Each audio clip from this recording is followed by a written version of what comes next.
ఓ గంట సేపు చేతుల ఫోన్ లేకుంటే ఎట్లుంటది? పానమంతా కింద మీద అవుతుంటది.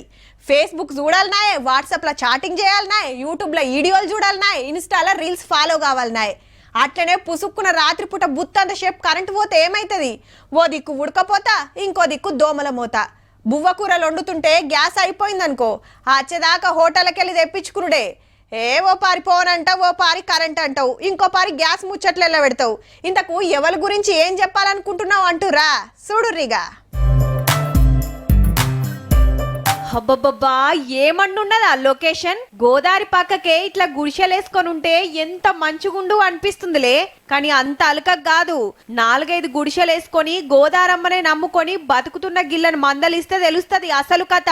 పాత ఖమ్మం జిల్లాల గోదావరి పొంట ఏండ్ల కాంచెలి ఆడాడా ఇట్లా గుడిసెలేసుకొని వండుకుంటా చేపలు పట్టుకొని బతుకుతున్నారు గిళ్ళు. చుట్టుపక్కల ఊర్లుండయి, ఎటు పోవాలన్నా కిలోమీటర్ల కమానం నడవాలి.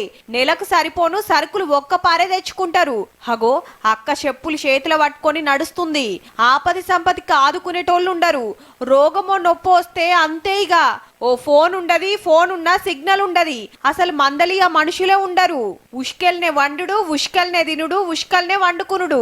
చలికాలంలో మంట కాగాలే, ఎండాకాలంలో అన్నలు తువ్వాలతోని, అక్కలు కొంగులతోని ఇసురుకోవాలి. అన్నలు పొద్దుగాల లేచి చేపల షికారికి పోతేనే ఇల్లు గడిచేది. అట్లాని కింటాల కింటాలు వడయుల్లో మా అంటే ఓ 30-35 కిలోలు పడుతుండొచ్చు. 2 తెలుగు రాష్ట్రాల గోదావరి పొడుగుతా ఓ 500 కుటుంబాలు ఇదే కథ. అందరికి సొంత పడవలు సుతుండయి. కొందామంటే 2-3 లక్షలు కావాలి. వలలు సుత బగ్గనే పిరముంటాయి. చేపలు కొనే కాంట్రాక్టర్ తన అప్పు చేసి కొనుక్కుంటారు. ఆయనకే చేపలు పోతామని కండిషన్ మీదనే.